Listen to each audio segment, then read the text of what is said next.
Hello everyone, welcome to Eklavya study point and I am Sachin.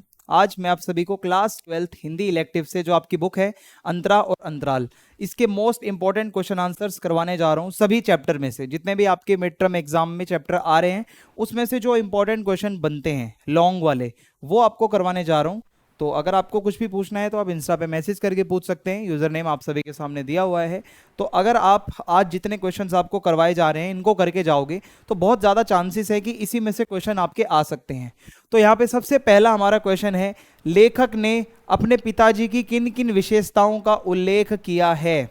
यानी कि जो इस चैप्टर में प्रेम घन की छाया स्मृति जो आपका पहला चैप्टर है, इसमें जो लेखक हैं वो अपने पिता की कौन कौन सी विशेषताएं बताते हैं, तो वो आपसे पूछा जा रहा है। तो सबसे पहले ये बताया जाता है कि लेखक के पिता फारसी के अच्छे विद्वान थे, यानी कि फारसी भाषा उनको बहुत अच्छे से आती थी। दूसरा है वे पुरानी हिंदी कविता के बड़े प्रेमी थे।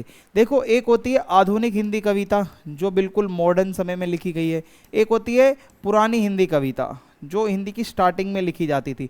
तो वो पुरानी हिंदी कविता के बहुत ज़्यादा प्रेमी थे, बहुत ज़्यादा पसंद करते थे। फिर है, उन्हें फारसी कवियों की उक्तियों को हिंदी कवि की उक्तियों के साथ मेल करने में बड़ा आनंद आता था। मतलब कुछ लाइनें अगर फारसी भाषा में कवियों ने कही हैं और कुछ लाइनें हिंदी के कवियों ने कही हैं तो वो उसको जोड़कर बहुत ज़्यादा आनंद प्राप्त करते थे, उनको बहुत अच्छा लगता था। और इसके अलावा वे रात को प्रायः घर के सब लोगों को एकत्रित करके, यानी कि रात का समय जब होता था तो घर के सभी लोगों को वो इकट्ठा कर लेते थे और रामचरितमानस और रामचंद्रिका को बड़े ढंग से पढ़ा करते थे। यानी कि रामचरितमानस का पाठ करके वो अपने सभी घर के मेंबर्स को सुनाया करते थे। फिर है, आधुनिक हिंदी साहित्य में भारतेंदु जी के नाटक उन्हें बहुत प्रिय थे। ठीक है, जो भारतेंदु जी हैं, ठीक है, भारतेंदु जी बहुत बड़े साहित्यकार, उन्होंने जितने जो नाटक लिखे हैं उनको वो बहुत पसंद करते थे भाई, लेखक के जो पिता थे। आगे बढ़ते हैं अब हम। उपाध्याय बद्री नारायण चौधरी प्रेमघन की पहली झलक लेखक ने किस प्रकार देखी, आपको बताना है। ठीक है, अब ये क्वेश्चन बहुत बारी पूछा गया है कि जो उपाध्याय बद्री नारायण चौधरी हैं जिनको प्रेमघन भी कहते हैं, उनकी पहली झलक किस प्रकार थी और कैसी थी। तो भाई इसमें देखो क्या होता है कि एक दिन लेखक अपनी मित्र मंडली के साथ, ठीक है, जो लेखक है रामचंद्र शुक्ल जी है, इसके लेखक आपको पता होना चाहिए, वो अपने दोस्तों के साथ 1.5 मील का सफर तय करके प्रेमगंज जी के मकान के सामने जाकर खड़े हो गए। यानी कि जो प्रेमगंज जी थे उनके मकान के आगे वो बच्चे सारे चले गए। फिर क्या होता है, नीचे का बरामदा खाली था लेकिन ऊपर का बरामदा सघन लताओं से ढका हुआ था। यानी कि ऊपर पेड़ वगैरह बहुत ज़्यादा थे, लताएं थी, जो ऊपर वाला बरामदा था, नीचे का बरामदा खाली था। बीच बीच में खंबे भी थे। देखो जो स्तंभ होते हैं ना घर पर, जब जब घर बना होता है तो घर में खंबे भी होते हैं, स्तंभ भी होते हैं, और उसके बीच में एक खाली जगह थी।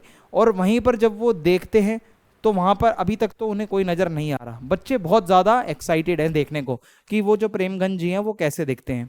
फिर क्या होता है, कुछ देर बाद एक लड़के ने उंगली से ऊपर की ओर इशारा किया कि भाई वो देखो, वो खड़े प्रेमगंज जी वहाँ लताओं के बीच में एक मूर्ति की तरह खड़े हैं, ऐसे एक खंबे पे हाथ रखकर, और वो इस तरीके से खड़े हैं। उनके बाल इतने लंबे लंबे थे, बहुत प्यारे लग रहे थे वो, जिसके दोनों कंधों पर बाल बिखरे हुए थे। ठीक है, और उसका एक हाथ बरामदे के खंबे पर था, यानी कि एक हाथ से ऐसे खंबा पकड़ा हुआ है और वो खड़े थे। और इस प्रकार लेखक ने प्रेमगंज जी को पहली बारी देखा कि वो कैसे लगते थे।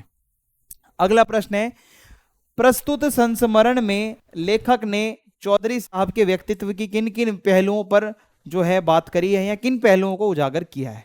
तो ये संस्मरण है, याद रखिएगा। संस्मरण का मतलब होता है किसी की याद में जब आप कुछ लिख रहे हो। तो रामचंद्र शुक्ल जी अपनी याद ही तो बता रहे हैं, बचपन में उन्होंने कैसे कैसे क्या क्या किया था, वो उनकी यादें ही तो हैं। तो अब हम देखते हैं कि प्रेमगंज जी के क्या व्यक्तित्व की बातें इन्होंने बताई हैं। तो देखो, चौधरी साहब लंबे लंबे बाल रखते थे, सबसे पहली विशेषता। व्यक्तित्व का मतलब होता है पर्सनैलिटी, और उनके कंधों पर बाल बिखरे रहते थे, मीन्स लंबे बाल रखते थे। और होली, वसंत पंचमी आदि त्यौहार मनाने का उन्हें बहुत शौक था। यानी कि जो भी हिंदुओं के त्यौहार होते हैं वो बहुत शौक से अच्छे से मनाते थे। इसलिए उनके यहाँ हर त्यौहार पर नाच रंग यानी नाच गाना होता था और उत्सव का माहौल बना रहता था। यानी कि बहुत ज़्यादा चहल पहल रहती थी और बहुत ज़्यादा एकदम मस्त एकदम माहौल रहता था। फिर है, उनकी प्रत्येक अदा से रियासत और तबीयतदारी अमीरी झलकती थी। यानी कि एक होता है ना क्लासिक स्टाइल, एक ऐसा मतलब अपने आप में ही वो बंदा बहुत अलग लगता है, अपनी पर्सनैलिटी से लोगों को अट्रैक्ट करता है। तो एक तरीके से आप कह सकते हो उनकी पर्सनैलिटी बहुत अच्छी थी, अमीरी झलकती थी उनकी पर्सनैलिटी में। वे छोटे से छोटे काम के लिए भी नौकरों पर निर्भर रहते थे, यानी कि नौकर चाकर उनके घर में बहुत ज़्यादा थे, ये चीज़ आप याद रखिए।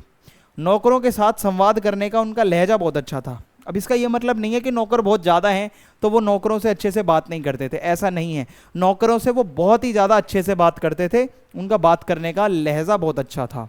अगला प्रश्न है यहाँ पे हमारा, बालक द्वारा इनाम में लड्डू मांगने पर लेखक ने सुख की सांस क्यों ली? यानी कि बालक बच गया के अंदर जो बच्चा है वो इनाम में जब लड्डू मांगता है तो हमारे जो लेखक हैं उनको अच्छा क्यों फील होता है? देखो, क्योंकि बालक के पिता और उनके शिक्षकों ने बालक की स्वाभाविक प्रवृत्तियों का गला घोटने में कोई कसर नहीं छोड़ी। इसका मतलब होता है कि वो जो बच्चा था वो सभी सवालों का जवाब रटा रटाया दे रहा था और उसको सब रटवाया गया था, लेकिन जो उसके अंदर का बचपना है वो अभी भी थोड़ा बहुत जिंदा था। जब उससे पूछा गया कि बेटा तुझे इनाम में क्या चाहिए, अगर वो रटा रटाया आंसर देता, मुझे कोई किताब चाहिए, ये चाहिए, वो चाहिए, क्योंकि बच्चा बहुत छोटा सा है भाई वो, तो उसने बोला मुझे इनाम में लड्डू चाहिए। तो जब वो लड्डू मांगता है ना तो लगता है चलो भाई कुछ तो उसमें बचपना है। तो लेखक बैठा बैठा उस बालक के प्रश्नों को सुन रहा था और सोच रहा था कि क्या किसी बालक को जो अभी खेलने कूदने की उम्र है, खेलने खाने की, उसको इतना ज़्यादा उस पर शिक्षा का बोझ डाल रहे हैं? ये सही बात है कि इतना सब उसको रटवाया जा रहा है? तो होता क्या है, जब बालक ने लड्डू मांगा तो लेखक को लगा कि अभी इस बालक का बचपना मरा नहीं है, अभी इस बालक के अंदर बचपना कहीं ना कहीं बाकी है, तो अभी भी इसको इस दबाव से उबारा जा सकता है। यानी कि लेखक को लगा अभी भी इसमें बचपना बाकी है, तो उसने एक सुख की सांस ली, एक चैन की सांस ली कि चलो भाई बच्चे में कुछ तो है बचपना। फिर है, लेखक ने धर्म का रहस्य जानने के लिए घड़ी के पुर्जों का ही दृष्टांत क्यों चुना? यानी कि घड़ी के पुर्जों का एग्जाम्पल क्यों दिया लेखक ने? ऐसा क्या है, धर्म का रहस्य जानना था तो घड़ी का ही एग्जाम्पल क्यों दिया, घड़ी के पुर्जों का? तो देखिए, लेखक ने भाई धर्म का रहस्य जानने के लिए घड़ी के पुर्जों का उदाहरण लिया क्योंकि उन्होंने घड़ी को केवल समय बताने वाली मशीन समझने तक ही सीमित ना मानकर घड़ी को खोलकर देखना और उसकी साफ सफाई और उसके पुर्जों के विषय में जानकारी हासिल करने का अधिकार सबका होना चाहिए, ऐसा उन्होंने बताया। कि देखो, एक होता है सिर्फ समय देख रहे हो, आप जा रहे हो घड़ी को इतना यूज कर रहे हो, एक होता है कि आप घड़ी को खोलना जानते हो, उसके अंदर कोई दिक्कत आती है तो उसको ठीक करना जानते हो, उसके पुर्जों के बारे में जानते हो, उसकी साफ सफाई करना जानते हो। तो आपने मतलब घड़ी साजी का इम्तिहान पास करा है ना, आपने वो चीज़ की नॉलेज ली है ना डिटेल में जाके, जब ही तो आप वो सब कर पा रहे हो। ऐसा ही हमारा धर्म होता है, अगर आपने धर्म की जानकारी ली है, वेद पुराणों को पढ़ा है, तो आप जाकर धर्म के बारे में क्या अच्छा है क्या बुरा है, जो कोई प्रवचन दे रहा है वो सही भी दे रहा है या नहीं, तो इसका सही और गलत का आप पहचान कर पाओगे। लेकिन अगर आपने अगर ऐसी किताब नहीं पढ़ी, कोई ज्ञान नहीं है और आप सीधा जाकर बोलोगे कि मुझे धर्म के बारे में ये बता दो वो बता दो, तो वो व्यर्थ है, उसमें आपको कुछ पता नहीं चलेगा। तो ऐसा माना है कि इसी प्रकार धर्म से संबंधित बातें धर्म उपदेशकों तक ही सीमित ना रहें, सभी को उसके अर्थों का ज्ञान कराया जाना चाहिए। यानी कि ज्ञान सबको दो, ऐसा नहीं है जो धर्म का उपदेश दे रहा है, जो बाबा जी बैठे हैं बस उन्हीं को ही ज्ञान होना चाहिए, नहीं, वो अपना ज्ञान दूसरों को भी दें ताकि सबको पता चले कि भाई धर्म की ये जानकारी है, ठीक है। तो धर्म के बारे में जानना सभी का अधिकार होना चाहिए। अगला प्रश्न है, ढेले चुन लो पाठ में किस अंधविश्वास की ओर संकेत किया गया है? ढेले चुन लो, तो इसमें क्या अंधविश्वास है वो अब हम डिस्कस करते हैं। तो इसमें ये ऐसा है कि प्राचीन समय में क्या होता था, हिंदुओं में एक लॉटरी टाइप से चलती थी शादी के लिए, तो लड़की जिस ढेले को उठा लेती थी उसी से उसका भविष्य तय होता था। ये एक अंधविश्वास था। मान लो कि कोई लड़का है, वो गया लड़की के घर और उसने उसके सामने मिट्टी के 3 ढेले रख दिए। अब लड़की को कोई एक ढेला उठाना है, मान लो लड़की ने शमशान की मिट्टी वाला ढेला उठा लिया तो उसका रिश्ता कैंसल, ये समझ लो कि उसको अपशगुन माना जाता था। उसकी लड़की ने अगर कोई खेती की जो खेत की मिट्टी है उसको उठा लिया तो बहुत अच्छा माना जाता था, मानो जैसे कि भाई उसकी संतान आगे चल के जमींदार बनेगी। ऐसे ही गोबर वाला ढेला उठा लिया तो मान लो पशुओं का धनी होगा जो आगे उनका बच्चा होगा। तो ऐसे 2-3 अंधविश्वास चलते थे, तो इसी तरीके से ये इसमें बताया गया है। वैदिक काल में हिंदुओं में कैसी लॉटरी चलती थी जिसका जिक्र लेखक ने किया है? अब हम थोड़ा और अच्छे से समझते हैं, ये प्रश्न ऐसे भी आ सकता है। होता क्या है कि भाई वैदिक काल में हिंदुओं में नर पहेली पूछता था और नारी को उसका रहस्य जानना पड़ता था। और होता क्या था, जो नर होता है, जो लड़का होता है, वो स्नातक पढ़कर स्नान करके, यानी कि अच्छे से पढ़ वढ़ कर भाई स्नान करके माला पहनकर बेटी के बाप के घर जाता था। देखो भाई शादी का प्रोसेस बताया जा रहा है, उस टाइम पे कैसा होता था, नहा धो के माला वाला पहन के जाता था और वह उसे गौ भेंट करता था पीछे वह कन्या के सामने कहीं 7 कहीं कम या ज़्यादा कुछ मिट्टी के ढेले रख देता था। यानी कि गाय की भेंट देने के बाद में वो क्या करता था, लड़की के आगे मिट्टी के ढेले रख देता था। कभी 5-6 भी ढेले हो सकते हैं, 3 भी हो सकते हैं, 7 भी हो सकते हैं। अलग अलग जगहों की मिट्टी होती थी इन ढेलों में, कहीं खेत की मिट्टी है, कहीं गोबर है, कहीं शमशान की मिट्टी है, कहीं कहाँ की मिट्टी है। तो लड़की जिस भी एक मिट्टी को उठाती थी तो वो सिर्फ लड़के को ही पता था वो मिट्टी कहाँ की है, लड़की को नहीं पता था, ये चीज़ याद रखना। तो वो जहाँ की मिट्टी उठाती थी उसको वैसा ही समझा जाता था कि उसका जो भविष्य होगा वो उसी प्रकार का होगा। अगला प्रश्न है, बड़ी बहुरिया का संवाद हरगोबिंद उसके मायके तक क्यों नहीं पहुंचा सका। तो संवदिया चैप्टर से आपका ये प्रश्न आया है। तो हम देखते हैं कि वो अपना संवाद मायके तक क्यों नहीं पहुंचा सका। तो इसका ये जवाब होगा कि बड़ी बहुरिया की मानसिक पीड़ा और यातना को हरगोबिंद अच्छी तरीके से समझ रहा था। जब हरगोबिंद उसकी हवेली में जाता है तो वो ये चीज़ को नोटिस करता है कि जो बड़ी बहुरिया है बहुत परेशानी में है। तो उसके मायके पहुंचकर वहाँ का खुशनुमा मतलब जब वो मैसेज लेकर जाता है बड़ी बहुरिया के मायके में तो वो देखता है कि सभी लोग बहुत खुश हैं उसके मायके में। अब मैं जाके ये दुख वाला संदेश दूंगा कि बड़ी बहुरिया बहुत ही उदास है, परेशानी में है, तो वहाँ का माहौल ख़राब हो जाएगा। तो उसने क्या करा, हिम्मत नहीं कर पाया और उसने क्या बोला कि अगर मैं ऐसा बोलूँगा तो मेरे गाँव की इज्जत भी मिट्टी में मिल जाएगी कि इतनी लक्ष्मी के समान बड़ी बहुरिया इतनी परेशान है। तो उसे लग रहा था कि फिर गांव की लक्ष्मी हमेशा के लिए गांव छोड़कर भी चली जाएगी। अगर उनके परिवार वालों को पता चलेगा बड़ी बहुरिया के मायके को, वो ले जाएंगे उसको अपने गांव से, वहां से। तो उसकी वेदना का समाचार वह किस मुंह से सुनाएगा ये उसे पता नहीं चल रहा था, तो वो नहीं सुना पाया भाई उसका मैसेज जो था। फिर है, संवदिया की क्या विशेषताएं हैं और गांव वालों के मन में संवदिया की क्या अवधारणा है। संविधान कह रहा हूँ, संवदिया जो है उसकी विशेषता क्या है। तो होता क्या है, संवदिया का मतलब होता है मैसेंजर, जो आपका मैसेज, आपका संवाद लेकर जाता है। तो उसकी विशेषता क्या है, एक तो वो वातावरण को देखकर ही भांप लेता है कि आखिर मैसेज कैसा है, खुशी वाला है या दुख वाला है। और दूसरा, वो बहुत इमोशनल, बहुत भावुक है। तीसरा, वह एक संवेदनशील, बहुत ज़्यादा सेंसिटिव बंदा है, समझदार भी है और ईमानदार भी है, दूसरों की मदद भी करता है, थोड़ा चतुर भी है, ठीक है, चालाक भी है। अब गांव वाले क्या समझते हैं कि जो संवदिया है वो भाई निठल्ला है, कामचोर है, पेटू है, खाता पीता बस सोता रहता है और जो महिलाएं हैं उनकी गुलामी करता है। तो जिसके आगे पीछे भी कोई नहीं है, बिना मजदूरी के ही जो संवाद पहुंचाता है, औरतों का गुलाम है, यानी कि उसको बहुत खरी खोटी सुनाते हैं जो गांव वाले होते हैं। अगला प्रश्न है, रोगी बालक के प्रति गांधी जी का व्यवहार उनके व्यक्तित्व की किन खूबियों को दर्शाता है। जो बीमार बच्चा था, गांधी जी जब उससे मिलने जाते हैं तो वहाँ क्या होता है, देखो गांधी जी बहुत दयालु थे, अच्छे दिल वाले थे। तो वो रोगियों की सेवा करना अपना धर्म समझते थे। अगर कोई बीमार है और अगर गांधी जी वहाँ पर कुछ कर सकते हैं तो वो वहाँ पे जरूर उसकी हेल्प करने जाते थे। तो बालक के पेट में जब दर्द हुआ और बहुत असहनीय दर्द हुआ तो सिर्फ बापू को ही वो बालक बुला रहा था बार बार कि बापू आप आ जाओ, बापू आप आ जाओ। फिर क्या होता है, बापू के स्नेह और सेवा से वो ठीक हो गया। बापू वहाँ जाते हैं, उसके पीठ थपथपाते हैं, उसको उल्टी करवाते हैं ताकि उसका पेट हल्का हो जाए। तो वो गांधी जी जो हैं थोड़ा अच्छा व्यवहार करते हैं उसके साथ। तो गांधी जी रोगियों की मनोस्थिति को भांपकर उनसे प्यार भरा व्यवहार करते थे। वो देखते थे कि उनकी मनोस्थिति कैसी है, जो भी बीमार व्यक्ति है उसको वो पॉजिटिव फील करवाते थे।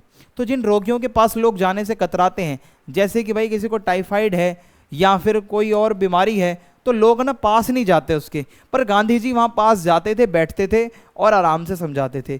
तो इन उदाहरणों से पता चलता है गांधी जी का व्यक्तित्व बहुत अच्छा था भाई, उनकी पर्सनैलिटी बहुत ज़्यादा अच्छी थी। अगला प्रश्न है यहाँ पे हमारा, फिलिस्तीन के प्रति भारत का रवैया बहुत ही सहानुभूतिपूर्ण एवं समर्थन भरा क्यों था। फिलिस्तीन, क्यों उस देश के प्रति हमारे नेता और हमारा देश हमेशा से ही सहानुभूति दिखाता रहा है। क्योंकि देखो, हमारा देश भी किन्हीं दिनों साम्राज्यवादी शक्तियों के अंडर था, जैसे कि ब्रिटेन, उन्होंने हमें अपने कब्जे में ले रखा था। ऐसे ही फिलिस्तीन को भी कब्जे में लिया गया।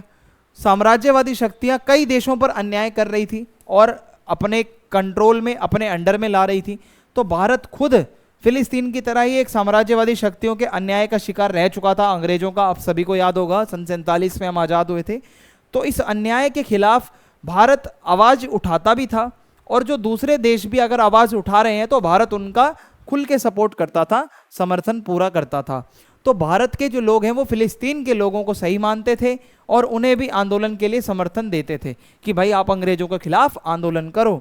तो इसी संघर्ष में वहाँ के एक नेता यासेर अराफात बोलते हैं कि गांधी जी जो हैं वो इंडिया के ही नहीं हमारे भी नेता हैं और वो हमारे आदर्श हैं, वो हमारे लिए आइडल हैं हमारे। अगला प्रश्न है, अब हम यहाँ पे चलेंगे अंतराल बुक पे, ठीक है। अंतराल बुक से प्रश्न करेंगे। चूल्हा ठंडा किया होता तो दुश्मनों का कलेजा कैसे ठंडा होता। तो ये सूरदास की झोपड़ी से है क्वेश्चन। इस पे आपको बताना है सूरदास की मनोस्थिति कैसी थी, ये लाइन कहाँ से आई। तो देखो भाई, सूरदास क्या है, एक अंधा भिखारी था, दृष्टिहीन व्यक्ति था। वो अपने जीवन से संतुष्ट था, वो जितना भी गरीब था उसमें कभी लालच नहीं आई। वो भीख मांगता था, भीख मांगकर लगभग उसे 500 से कुछ अधिक रुपए उसने जमा कर रखे थे भाई, और वो इन 500 रुपयों को एक पोटली में रखता था और चांदी के वो सिक्के थे। फिर क्या होता है, वह दूसरों के प्रति हमेशा दया रखता था, अगर किसी के साथ गलत हो रहा है तो वो उसको सपोर्ट करता था। तो गांव में भैरव नाम का एक व्यक्ति था जो सूरदास से बहुत जलन करता था भाई, और भैरव अपनी पत्नी को रोज मारता था और सूरदास उसको बचाता था। तो वो और ज़्यादा किलस जाता था जो भाई भैरव था कि भाई मेरी पत्नी को ये क्यों बचा रहा है। तो होता क्या है, जब उसको वो अपनी पत्नी को पीटता तो वो सुभागी जाकर सूरदास की झोपड़ी में छुप जाती थी। गांव वाले तरह तरीके की बातें बनाते थे कि भाई ये तो इसके संबंध हैं, गलत संबंध हैं उसके साथ में, सुभागी के साथ में। तो होता क्या है यहाँ पे, इसी वजह से भैरव बहुत ज़्यादा गुस्से में आ जाता है और वो उसकी झोपड़ी को जला देता है। साथ साथ जो उसने पैसे इकट्ठे करे थे, चांदी के कुछ 500 से ज़्यादा रुपए थे, वो पोटली भी चुरा लेता है भैरव। और जब सूरदास की झोपड़ी जलने लगती है तो आसपास के रहने वाले सभी लोग इकट्ठा हो जाते हैं, भाई आग कहाँ लगी हुई है, ये क्या हो रहा है। तो सभी लोग झोपड़ी जलने पर अपना अपना दुख व्यक्त कर रहे होते हैं कि ये बहुत बुरा हुआ, ऐसा नहीं होना चाहिए था। तो लोगों को भी इस बात का पता है कि भैरव सूरदास से ईर्ष्या करता है। इसलिए होता क्या है कि भाई यहाँ पे ये बात आती है, जब जगदर सूरदास से पूछता है कि क्या आज चूल्हा ठंडा नहीं किया था क्या, मतलब ये आग कैसे लग गई, चूल्हा तो नहीं जला छोड़ दिया तूने। तो एक आदमी खड़ा था वहाँ पे, नायक राम।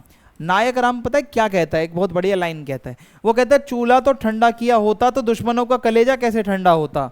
यानी कि चूल्हा तो फिर भी ठंडा हो जाएगा, पर जो दुश्मन है जो उसके पीछे लगे हुए हैं उनका कलेजा कैसे ठंडा होगा। तो जब आग बुझ गई तो सभी लोग अपने अपने घर चले गए। सूरदास वहीं पर बैठा था, कब ये आग ठंडी हो, कब मैं अपनी पोटली को ढूंढूं, सब कुछ राख हो गया है, मेरा पैसा चला गया, मेरी सेविंग्स चली गई। फिर है उसे इस बात का दुख नहीं था कि उसकी झोपड़ी जलकर राख हो गई, बल्कि उसके मन में इस बात का दुख था कि वो मेरे जो पैसे मैंने बहुत मेहनत के साथ इकट्ठे करे थे यार, वो चले गए, मेरी उम्र भर की कमाई थी। और वो क्या करना चाहता था कि भाई उस पोटली में ना, वो एक कहीं ना कहीं उसके लिए आशा की किरण थी, वो उससे बहुत कुछ करना चाहता था, पिंडदान भी करना था, अपने बच्चे की पढ़ाई भी उसको करवानी थी। तो इस प्रकार ये समझो कि उसकी जो पोटली खो गई ना, उसको बहुत दुख हुआ। फिर अगला प्रश्न है, यह फूस की राख नहीं उसकी अभिलाषाओं की राख थी। अब आपको बताना है ऐसा क्यों कहा गया है। देखो, फूस का मतलब होता है जो झोपड़ी बनती है ना, घास फूस, फूस कहते हैं। तो फूस की झोपड़ी होती है, कच्ची वाली झोपड़ी।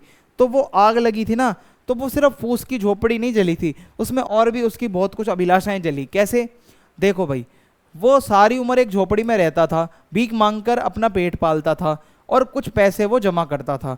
इस कमाई से उसके पास लगभग 500 से अधिक पैसे जमा हो गए थे, मैंने आपको बताया था रुपये। तो उसका पड़ोसी भैरव से नफरत करता था। ये तो एज इट इज आप इसमें डाल दोगे अगर लौंग वाला आता है तो, ठीक है। तो होता क्या है, ये सेम स्टोरी आप दोबारा से रिपीट कर सकते हो। तो होता क्या है भाई कि जब वो पोटली जो है, वो सोचता है सूरदास की जल गई होगी, पर ऐसा होता नहीं है। वो पोटली उसी ने उठाई थी, भैरव ने, ठीक है। और होता क्या है, वो पूरी राख को छानता है। जब पूरी आग शांत हो जाती है, वो राख में इधर उधर हाथ मार रहा होता है, रो रहा होता है, उसकी पोटली उसको नहीं मिलती भाई। और होता क्या है, वो पूरी राख को टटोलता है, जैसे मान लो पानी में हाथ मारकर कोई मछलियां पकड़ रहा हो, पर उसके हाथ केवल निराशा लगती है। और उसके बाद वो भाई उसका पैर फिसलता है, गिर जाता है और चीखता है, रोता है। तो यही है कि भाई उसकी अभिलाषाएं थी कि वो पितरों का पिंडदान करे, ठीक है, और इसके अलावा अपने बच्चे की पढ़ाई करवाए। वो जो भी उसकी अभिलाषाएं रही होंगी, तो वो उसकी अभिलाषाएं कहीं ना कहीं जल गई इस आग के साथ। सूरदास जगदर से अपनी आर्थिक हानि को गुप्त क्यों रखना चाहता था, ये आपसे पूछा जा रहा है। तो देखो, जगदर गांव का ही एक व्यक्ति है। सूरदास किसी को बताना नहीं चाहता था कि उसके 500 रुपए की पोटली खोई है, क्योंकि लोग सोचेंगे भाई ये तो अंधा भिखारी है, इसके पास 500 रुपए कैसे आ गए, क्या ये कोई चोरी करता है या क्या करता है, इसके पास इतना पैसा कैसे आया।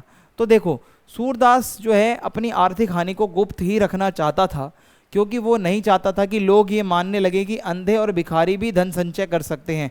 उसको लगता था मेरे लिए लज्जा की बात है, शर्म की बात है। तो अंधे भिखारी के लिए दरिद्रता लज्जा की बात नहीं, बल्कि धन संचय करना लज्जे की बात है। अगर मैं अंधा हूँ, गरीब हूँ, तो मैं अगर गरीबी में रहूँगा ना, लोगों का डाउट नहीं जाएगा। मैं अंधा हूँ, गरीब हूँ और मेरे पास 500 रुपये हैं, तो लोग पक्का डाउट करेंगे कि भाई ये तो अंधा है, इसके पास इतने पैसे आए कहाँ से। तो सूरदास यही चाहता था कि धन संचय करके वो गया जाकर पितरों का पिंडदान करता, मिठुआ का ब्याह करता और कुआं बनवाता। तो ये 2-3 उसकी अभिलाषाएं थी और वो उसकी अभिलाषाएं पूरी नहीं हो पाई। वो लोगों को ये एहसास करवाना चाहता था कि गरीबों की सहायता ईश्वर अपने आप करता है, और उसका मानना था कि अगर भिखारी पैसा इकट्ठा करता है तो वो पाप है, यानी कि वो पैसे को इकट्ठा करना गलत मानता था। पर वो पैसे अपने लिए यूज नहीं करना चाहता था, वो पिंडदान करना चाहता था, मिठुआ का ब्याह करना चाहता था और जो है गांव के लिए जो है सारा कल्याण का कार्य करना चाहता था वो। तो यही है भाई, भिखारी के पास अगर पैसा ज़्यादा होगा तो लोग चोर ही समझेंगे ना उसे। तो इसलिए वो जगधर को ये विश्वास दिलाना चाहता था कि मेरे पास कोई पैसे नहीं है, मेरे कोई पैसे नहीं खोए हैं, ठीक है, तो आप टेंशन मत लो।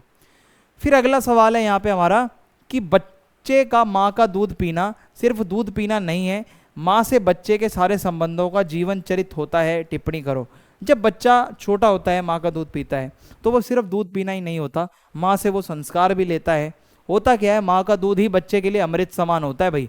बचपन में वही उसका आहार होता है, 6 महीने तक तो यही बताया जाता है, डॉक्टर भी यही कहते हैं कि सिर्फ माँ का दूध सबसे बेस्ट होता है। तो बच्चा चाहे कुछ भी खा ले, परंतु माँ का दूध उसकी सेहत बनाता है और उसके स्वास्थ्य के लिए बहुत लाभदायक होता है, अच्छा होता है। तो माँ आंचल में छिपाकर बच्चे को बहुत ही अच्छे से प्यार से दूध पिलाती है। बच्चे को जब माँ का दूध नहीं मिलता तो वह रोता है ना, जब बच्चे को भूख लगती है, और माँ को मारता है, कभी खींचेगा, बाल खींचेगा। तो माँ भी कभी कभी बच्चे को डांटती फटकारती है, बच्चा भी अपनी माँ से चिपटा रहता है, और माँ का उसको वो टच पता होता है, स्पर्श पता होता है कि मेरी माँ कौन है। फिर क्या है, कई बार छोटे बच्चे का क्या होता है भाई, माँ का दूध पीते समय बच्चे जो हैं भाई हरकत करने लगेंगे, काटने लगेंगे, फिर भी माँ उसको अपने से दूर नहीं करती है, ठीक है।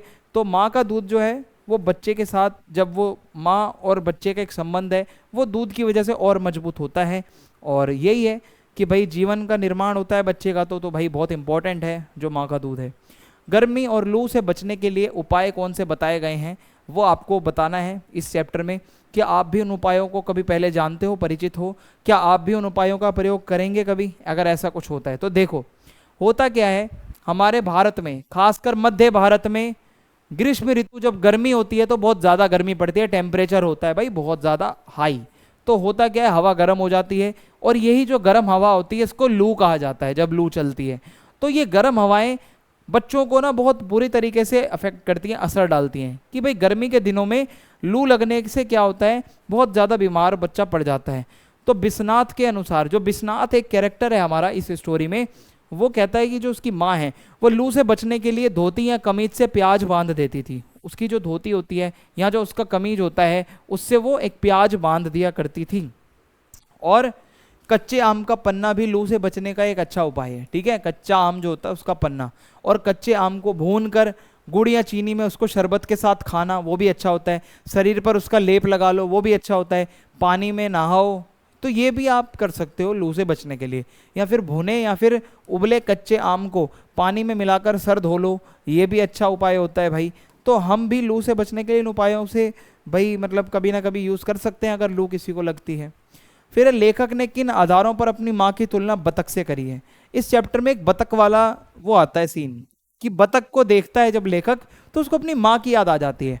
तो ऐसा क्यों होता है आपको बताना है।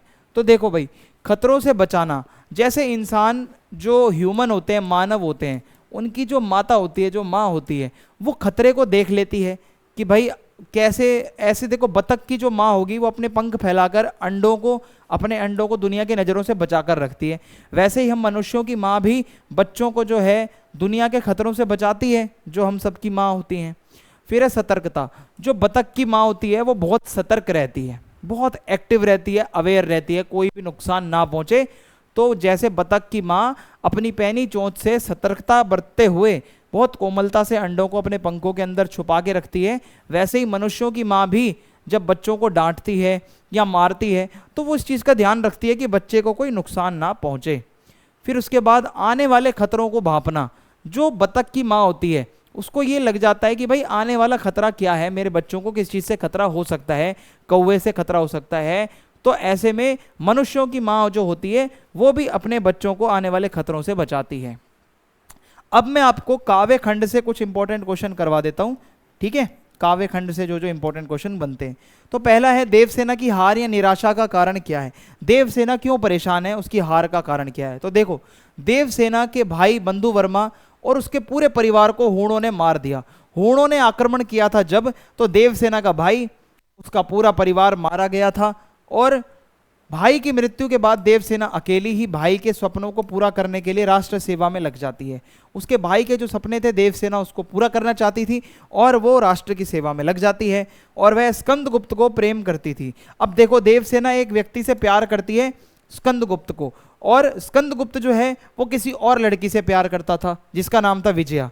तो होता क्या है यहाँ पे भाई, देवसेना तो इसको प्यार कर रही है, ये किसी और को प्यार कर रहे हैं, तो इसका प्यार अधूरा रह गया, ठीक है। तो देवसेना को बहुत दुख हुआ, तो उसका प्रेम जो है उसको सिर्फ निराशा मिली, प्यार में कोई सक्सेसफुल वो नहीं हो पाई। तो बाद में क्या हुआ, जब थोड़ी एज उसकी ज़्यादा हो जाती है तो स्कंदगुप्त आता है प्रेम का निवेदन करने, प्रपोजल लेके आता है। तो उस टाइम वो मना कर देती है, नहीं चाहिए मुझे, आपकी ज़रूरत नहीं है, पूरी ज़िंदगी मैंने अकेली गुजार दी है और आगे का टाइम जो है वो भी गुजार लूँगी। तो होता क्या है, बहुत निराशा में रहती है, राष्ट्र की सेवा करती रहती है वो, और करने में भी वह आक्रमणकारियों का सामना नहीं कर पाती और वह आजीवन विपरीत परिस्थितियों से संघर्ष करते करते हार जाती है। यानी कि वो लगातार देश की सेवा, समाज की सेवा में लगी रहती है, आक्रमणकारी आते हैं उनका सामना करने की कोशिश करती है, पर उसकी हिम्मत वो हार जाती है और बहुत संघर्ष करती है, बहुत ज़्यादा दुर्बल हो जाती है, ठीक है। ऐसा है। कवि ने आशा को बावली क्यों कहा है? आशा का मतलब होता है ना कुछ एक्सपेक्टेशन रखना, आप एक उम्मीद में हो, एक आशा में हो, एक कुछ चीज़ें आपसे, आप किसी से एक्सपेक्टेड रखते हो कि भाई ये चीज़ें एक्सपेक्ट करता हूँ मैं आपसे। तो कवि कहता है आशा बावली होती है, एक्सपेक्ट मत करो। कवि ने आशा को बावली इसलिए कहा है क्योंकि मनुष्य जीवन में अनेक प्रकार की आशाएं लगाए रखता है। हम लोगों से एक्सपेक्टेशंस रखते हैं और जितनी एक्सपेक्टेशंस रखोगे उतना ज़्यादा आपको दुख मिलता है। तो ऐसा करेंगे हम, वैसा करेंगे, ये होगा वो होगा, परंतु वैसा होता कुछ भी नहीं है। तो उसकी अधिकांश आशाएं अधूरी रह गई थी, देवसेना की पूरी नहीं हो पाई। वो बार बार आशाएं पूरी ना होने पर भी आशा लगाकर बैठी रहती थी कि अब नहीं तो कल पूरी होगी, पर वो आशा कभी पूरी नहीं हुई। तो निरंतर आशा के सहारे जीना बिल्कुल भी अच्छी बात नहीं है, आशा बावली होती है, ऐसा कवि कहते हैं। और जैसे देवसेना का एग्जाम्पल है, वो भी बहुत आशा लगा के बैठती थी पर उसका कोई फायदा नहीं हुआ। अगला प्रश्न है, कार्नेलिया का गीत कविता में जयशंकर प्रसाद ने भारत की किन विशेषताओं की ओर संकेत दिया है? यानी कि जो कार्नेलिया का गीत है, आपको पता होगा उसमें भारत देश के बारे में बताया गया है। तो कार्नेलिया का गीत कविता जयशंकर प्रसाद के प्रसिद्ध नाटक चंद्रगुप्त से ली गई है। इस गीत में होता क्या है, यूनान का एक राजा था सिकंदर, आपने नाम सुना होगा, जो जीता वही सिकंदर, सिकंदर द ग्रेट। सिकंदर के महान उत्तराधिकारी थे सेल्यूकस। तो सेल्यूकस की जो पुत्री है वो सिंधु नदी के किनारे बैठी है और इंडिया को देख रही है, भारत की भूमि को देख रही है और ये गीत गा रही है और वो भारत की प्राकृतिक सुंदरता को देखती है। तो वास्तव में वो कहती है ये जो देश है बहुत मधुमेह है, बहुत प्यारा है, बहुत मिठास है यहाँ के लोगों में। हमारे देश के अंदर प्यार की एक वो है, जो हमारी धरती है वो प्यार के लिए जानी जाती है। भारत वो देश है जहाँ पर अपरिचित व्यक्ति को भी आश्रय मिलता है, अनजानों को भी सहारा मिलता है भाई यहाँ पे। और भारत का प्राकृतिक सौंदर्य तो बहुत अच्छा है, क्योंकि हमारा देश जो है वो सूर्य जब उदय होता है तो उसकी लालिमा से बहुत सुंदर लगता है, और जो हमारे पेड़ पौधे होते हैं उनसे जब वो सूर्य की किरणें आती हुई लगती हैं, मानो गोल्डन, एकदम ऐसा सुंदर सा लगता है कि भाई मानो वो जो पेड़ की जो शाखाएं होती है, शिखाएं होती है, वो भी नाच रही हों। सुबह सुबह के टाइम सूर्य की किरणें बहुत अच्छी लगती हैं। वृक्षों की छायाएं, मतलब वृक्षों की शाखाएं, सुंदर सुंदर पेड़ों की जो शाखा होती है बहुत बहुत बहुत ज़्यादा सुंदर लगती है। और कमल के जो फूल होते हैं वो भी बहुत ज़्यादा सुंदर लगते हैं। जब सूर्य की किरणें उन कमल के फूलों पर पड़ती है तो वो दृश्य बहुत ज़्यादा अच्छा होता है।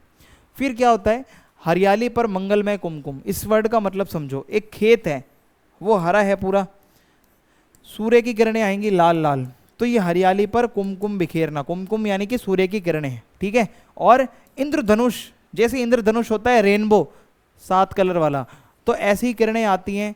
और उसके बाद ये रेनबो की तरह ये जो पक्षी उड़ते हैं उनके पंख भी ऐसे लगते हैं मानो इंद्रधनुष की तरह, वो पंख अपने पसार कर जो पक्षी होते हैं जितने भी वो उड़ते हुए जाते हैं और भारत देश को ही वो अपना घोंसला समझते हैं, अपना घर समझते हैं।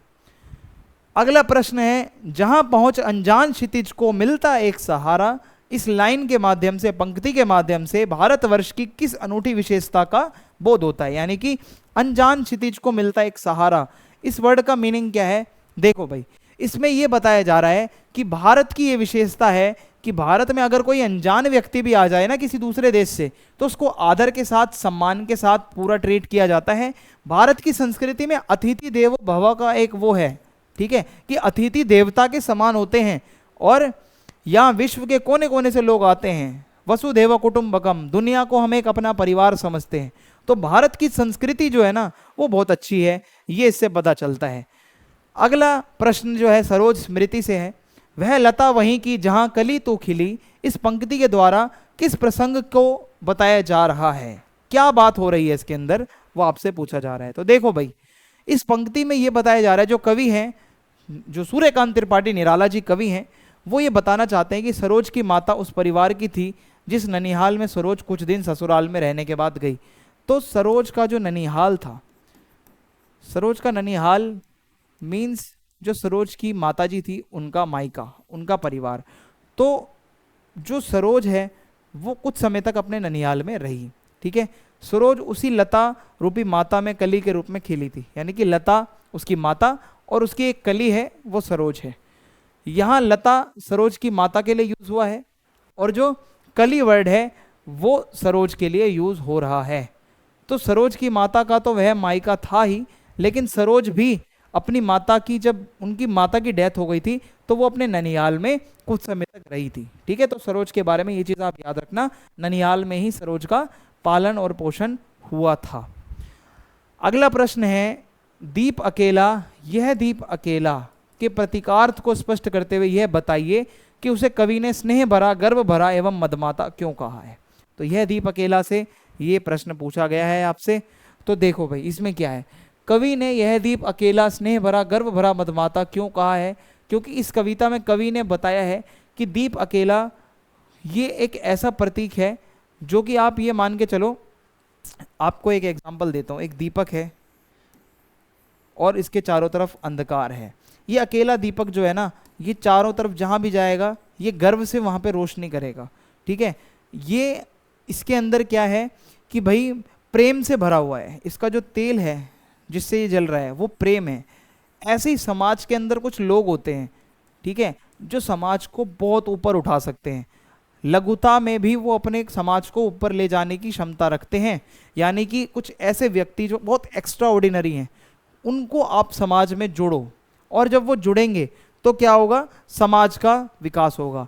तो वह गर्व से युक्त होकर ऊपर उठता है और मस्ती से भरकर अपना प्रकाश चारों ओर बिखेरता है। अगेन जो वो दीपक है वो गर्व से भरा हुआ है, प्यार रूपी तेल से भरा हुआ है और प्रकाश चारों तरफ फैला रहा है। तो यह अकेला होते हुए भी एकदम अकेला है ना, अंधकार तो बहुत ज़्यादा है, दीपक अकेला है लेकिन फिर भी अंधकार को वो दूर करता है और सबसे अलग दिखाई पड़ता है। फिर है, यह दीप अकेला है पर इसको भी पंक्ति को दे दो, इसके आधार पर व्यष्टि का समष्टि में, व्यष्टि और समष्टि याद रखना ये वर्ड, ये व्यष्टि और समष्टि में विलय वाला प्रश्न बहुत बारी आता है भाई। इसमें यह बताया जा रहा है, देखो व्यष्टि का मतलब है व्यक्ति, ठीक है, और समष्टि का मतलब होता है यहाँ पे समाज। तो व्यक्ति को समाज से जोड़ोगे तो ज़्यादा बेटर रहेगा।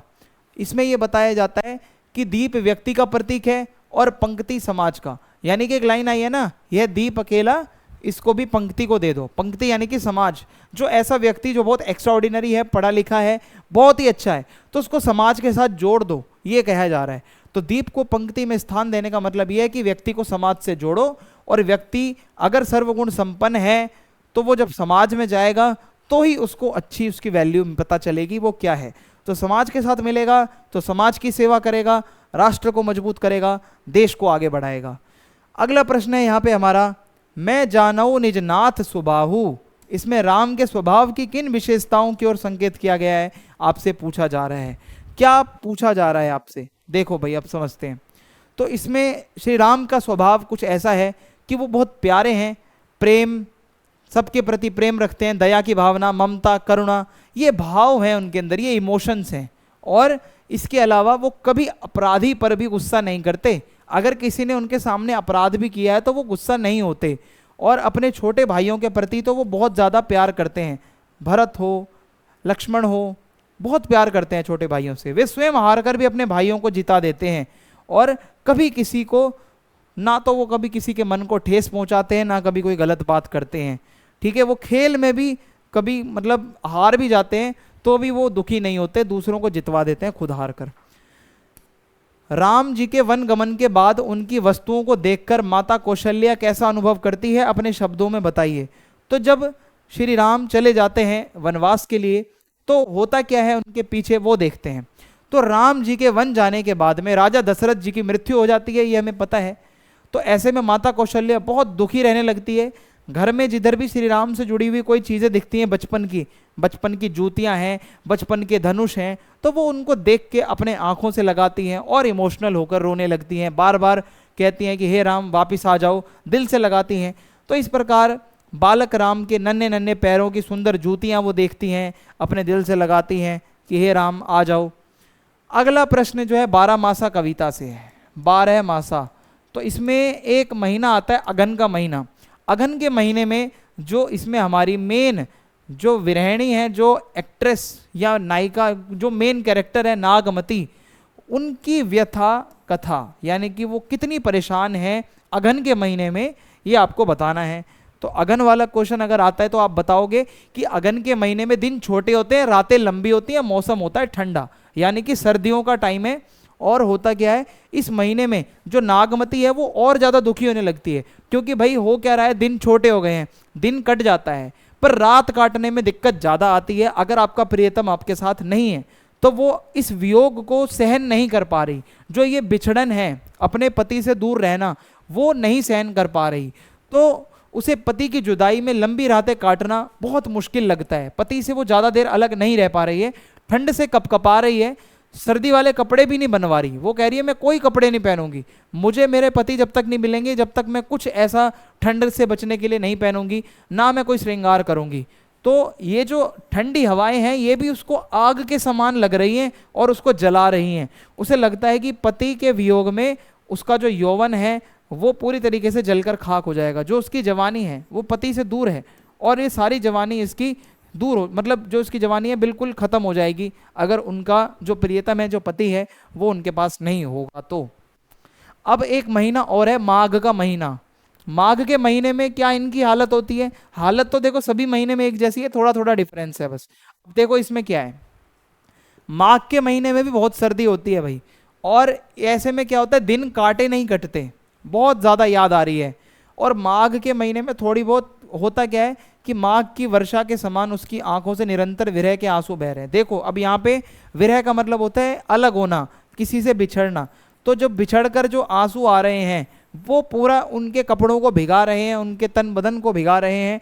तो ये आंसुओं से जो उनके वस्त्र भीग रहे हैं, वो सोचो वो जो आंसू है ना, वो शरीर में बाण की तरह चुभ रहे हैं, यानी कि बहुत ज़्यादा वो परेशान हो रही है। और जब तेज हवा चलती है, कभी कभी ओलों वाली बारिश भी होती है, तो वो जीवन और ज़्यादा ऐसा लगने लगता है मुश्किल हो गया है, कष्ट वाला हो गया है। तो माघ के महीने में होता क्या है, जो पेड़ पौधे होते हैं, ठीक है, माघ के महीने में वनस्पतियों में रस का उद्रेक होता है, परंतु प्रियतम के वियोग में उसका जीवन रसहीन होकर रह गया है। इसका मतलब है माघ का जब महीना आता है तो पेड़ पौधों में भी एक रस आता है। लेकिन जो नायिका है, जो नागमती है, वो कहती है कि मेरे जीवन में कोई रस बचा ही नहीं है, मेरा जीवन रसहीन हो गया है और मुझे बस अपने प्रियतम से मिलना है। और वो दिन प्रतिदिन क्षीण होती जा रही है, यानी कि वो कमजोर होती जा रही है। दिन प्रतिदिन ऐसा लग रहा है कि बस अब वो मरने वाली है और अब ज़्यादा वो बिछड़न सहन नहीं कर पाएगी। उसका शरीर तिनके के समान हल्का हो गया है, यानी कि वो बहुत कमज़ोर हो गई है। और माघ में जो माघ के महीने में हवाएं चलती हैं ना, वो उसका पूरा शरीर हिला रही हैं और ये जो विरह की अग्नि है ये उसको जला रही है, यानी कि जो ये दूर होना, ये जो विरह अग्नि है वो उसको जला रही है, बहुत परेशान कर रही है। तो ये इंपॉर्टेंट क्वेश्चंस थे आपके जो मैंने आपको करवा दिए हैं। वीडियो पसंद आई है तो चैनल को सब्सक्राइब करें, वीडियो को लाइक करें और कमेंट बॉक्स में फीडबैक लिखें, दोस्तों के साथ वीडियो को शेयर करें। जय हिंद, जय भारत।